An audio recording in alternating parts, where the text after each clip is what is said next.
আচ্ছা, কত মানুষ ঘুমালে তার আত্মা কোথায় চলে যায়? মানুষ ঘুমালে তার আত্মা আকাশে চলে যায় আল্লাহর কাছে সিজদা করার জন্য।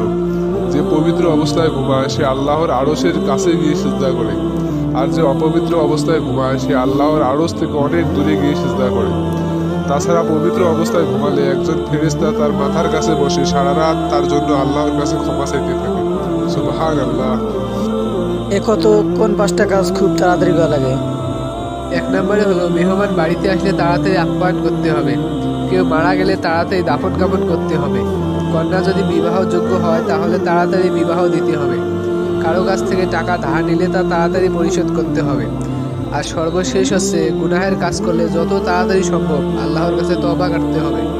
আচ্ছা, কত ফজরের নামাজ কাজা হলে কখন পড়া লাগে? হাদিসে আছে মনে পড়ার সাথে সাথে বা ঘুম ভাঙার সাথে সাথে উজু করে নামাজ পড়তে হবে। মনে কর তোর ঘুম 8টার সময় ভেঙে গেছে, তাহলে সাত সাত উজু করে নামাজ পড়তে হবে।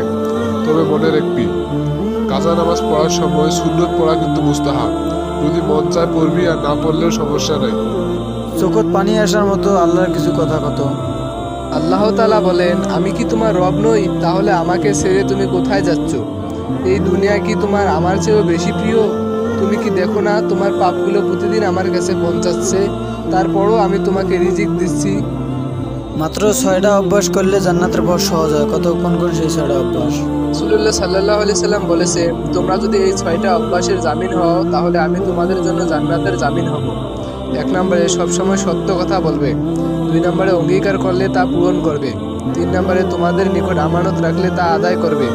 4 নম্বরে নিজের লজ্জাস্থানের হেফাজত করবে। 5 নম্বরে দৃষ্টি অবনত রাখবে। 6 নম্বরে হাতকে জুলুম করা থেকে বিরত রাখবে। 6টা জিনিস সবসময় মাথায় রাখবো। কি কি সেই 6টা জিনিস? শোন তাহলে। অহংকার মানুষকে আল্লাহর রহমত থেকে দূরে সরে থাকে। গীবত করা মানুষের আমলনামা শূন্য করে দেয়। নম্রতা দেখালে আল্লাহ বিপদ থেকে রক্ষা করে। ধৈর্য ধরলে আল্লাহর প্রিয় বান্দা হওয়া যায়। সত্যবাদী মানুষও আল্লাহ জান্নাতের দিকে নিয়ে যায়।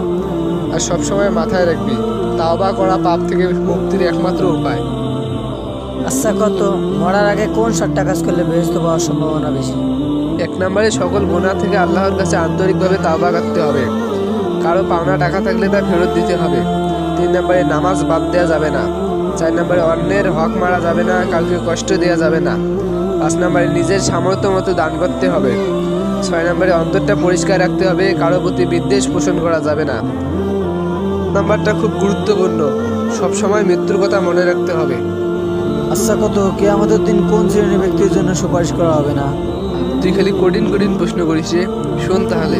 1 নম্বরে কাফেরদের জন্য সুপারিশ করা হবে না। মুশরিকদের জন্য সুপারিশ করা হবে না। মুনাফিকদের জন্য সুপারিশ করা হবে না।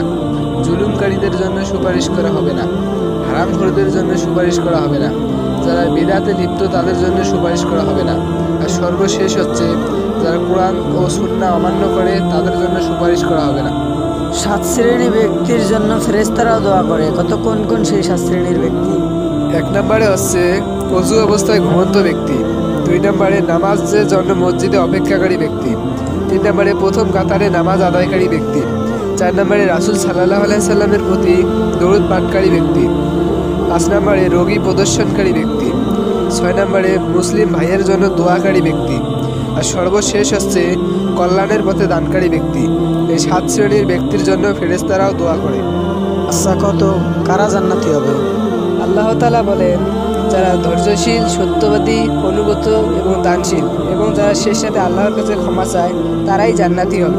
এ বন্ধু, কত রাসূল সাল্লাল্লাহু আলাইহি সাল্লাম 7 শ্রেণীর ব্যক্তিকে অভিশাপ করেছেন। কোন কোন সেই 7 শ্রেণীর ব্যক্তি? 1 নম্বরে যারা সুদ খায় এবং সুদ দেয়। 2 নম্বরে নারীরা পুরুষের মতো করে সাজে আর পুরুষেরা নারীর মতো করে সাজে। 3 নম্বরে যারা পশু পাখির ছবি আঁকে। 4 নম্বরে যারা ঘুষ দেয় এবং ঘুষ নেয়। 5 নম্বরে অসৎ ব্যবসায়ী, যারা ধোঁকা দেয়, ওজনে কম দেয়। 6 নম্বরে পিতামাতার অবাধ্য সন্তান। আর সর্বশেষ হচ্ছে যারা ক্ষমতা পেয়ে মানুষের উপর জুলুম করে। রাসূল সাল্লাল্লাহু আলাইহি সাল্লাম তাদেরকেই অভিশাপ দেন।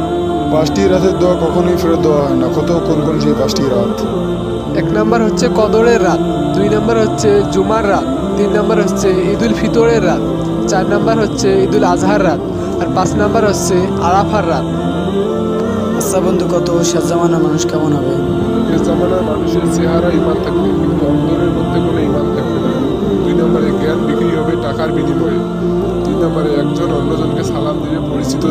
টাকা দেখে। 4 নম্বরে অন্যায়কে কেউ থামাবে না, বরং উস্কিয়ে দিবে। 5 নম্বরে নামাজ পড়ার সময় থাকবে না, কিন্তু খারাপ কাজ করার জন্য যথেষ্ট সময় থাকবে। 6 নম্বরে দরিদ্র ও দুর্বলের অধিকার হরণ করা হবে। 7 নম্বরে বেবিচার চলবে, অবাধে আর নৈতিকতার অধঃপতন হবে। এ সাগর কত ইসলামের মধ্যে সর্বোত্তম কাজ কোনটি?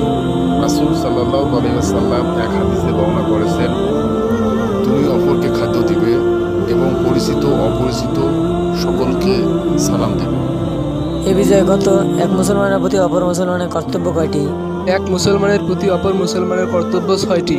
1 নম্বরে যখন সে রোগাক্রান্ত হবে তখন তার সেবা করবে।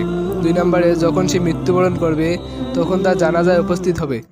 আর যখন সে আহ্বান করবে তখন সাড়া দেবে।